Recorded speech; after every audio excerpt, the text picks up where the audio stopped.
Os videogames deveriam continuar melhorando visualmente à medida que os computadores ficavam mais rápidos.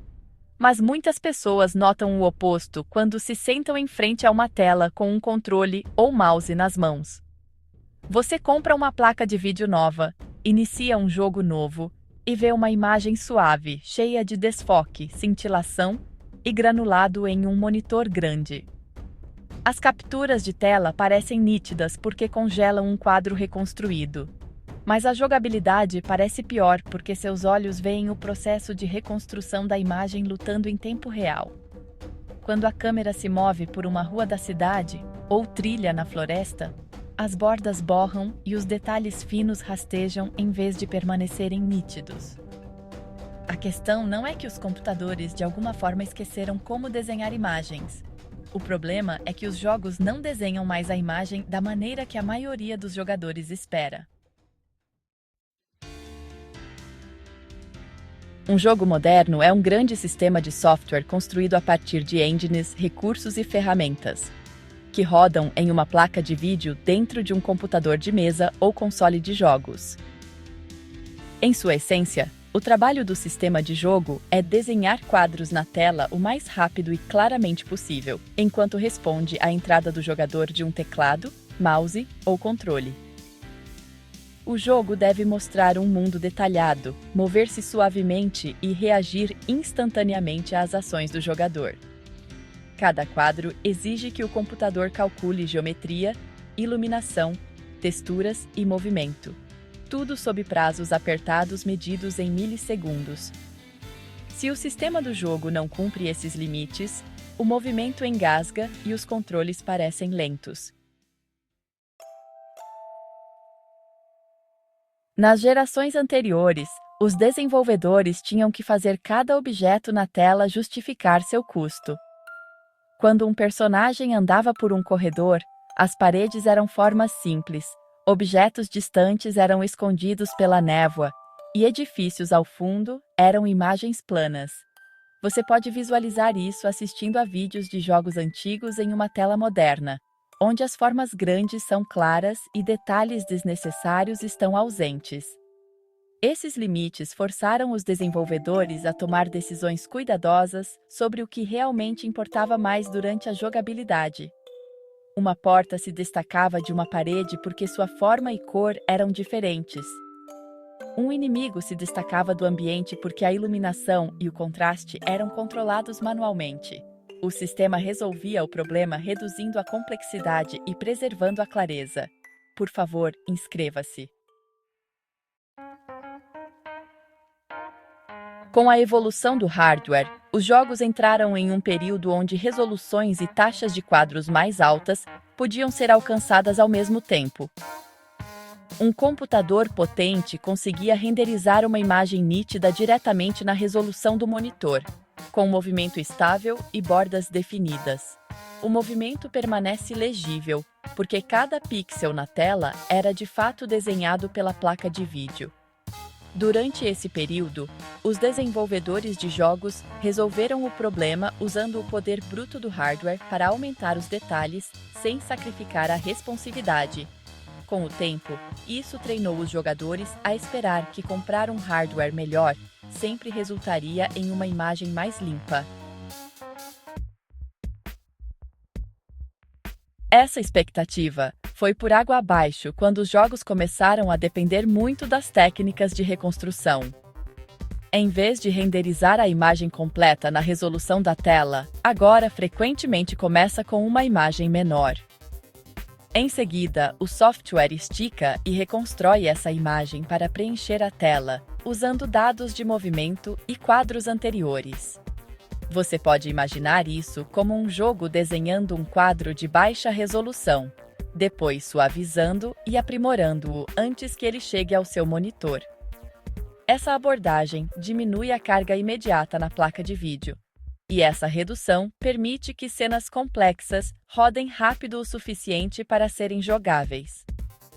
A desvantagem, porém, é que o movimento se torna mais difícil de reconstruir com precisão, especialmente quando detalhes finos se movem rapidamente pela tela. Os sistemas de reconstrução combinam informações de quadros anteriores para adivinhar como o quadro atual deve ser.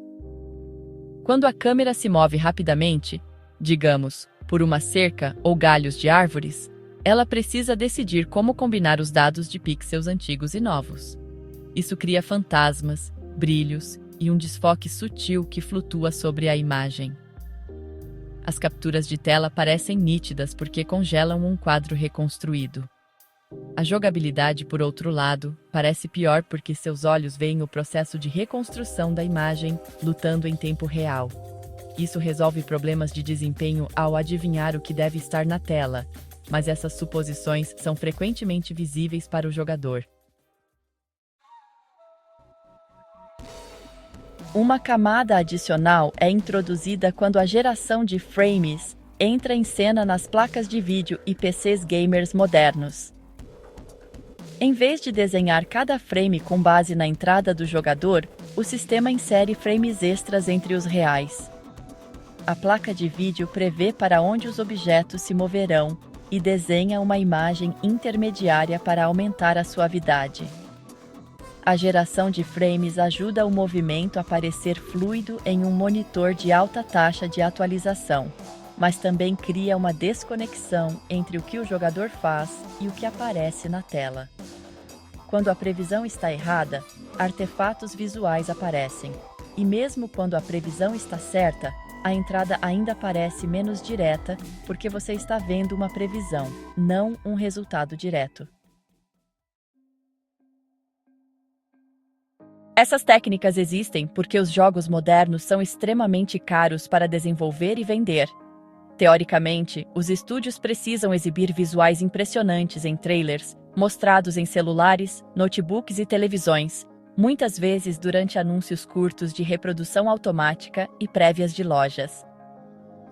Uma captura de tela de uma poça refletora ou de um rosto detalhado vende mais cópias do que um gráfico, mostrando baixo atraso de entrada ou um ritmo de quadros estável. Quando o desempenho fica aquém, ferramentas de reconstrução e previsão são usadas para atingir números aceitáveis nas folhas de especificações.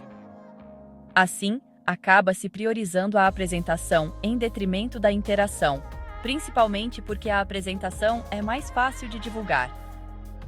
Mas quais são os efeitos a longo prazo na popularidade de um jogo? À medida que o detalhe visual aumenta, outra falha lhe aparece dentro do próprio mundo do jogo. Os ambientes ficam cheios de objetos realistas, texturas e iluminação, tudo competindo por atenção. Quando tudo parece importante, nada se destaca. Os jogadores se esforçam para encontrar portas, caminhos e objetos interativos em salas cheias de entulho e sombras realistas. Você pode ver isso quando um personagem está em um interior mal iluminado e a saída se mistura com o fundo. Para corrigir esse problema de visibilidade, os jogos adicionam marcadores óbvios como tinta brilhante, contornos luminosos ou objetos destacados. Isso cria esse problema adicionando muitos detalhes e depois o corrige com uma orientação artificial sobreposta. O mesmo problema afeta como os personagens se movem e reagem. Para parecerem realistas, as animações agora incluem movimentos de corpo inteiro, mudanças de peso e transições detalhadas. Você pode ver um personagem se abaixar, pegar um item e levantar-se em uma sequência suave.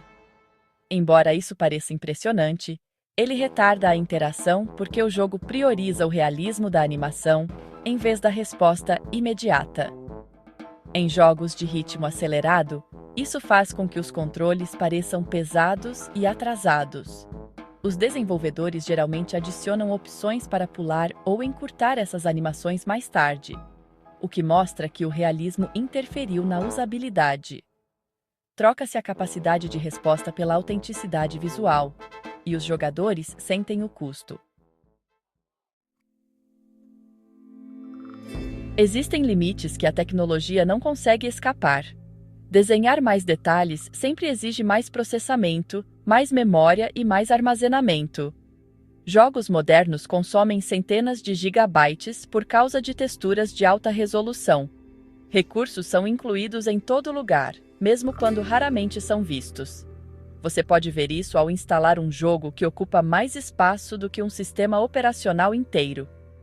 Compressão e otimização levam tempo e esforço, e esses custos são frequentemente evitados. A indústria de jogos transfere o fardo para o jogador, que compra drives maiores e hardware mais potente.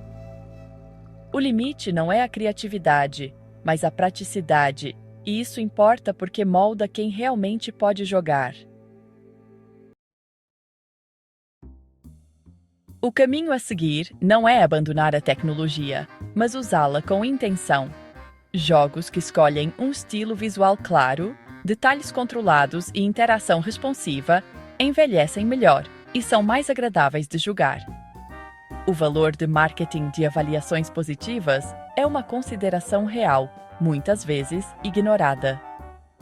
O caminho a seguir funciona melhor quando os gráficos servem à jogabilidade, em vez de competir com ela. Não importa o quão poderoso o hardware se torne, a previsão e a reconstrução sempre terão limites.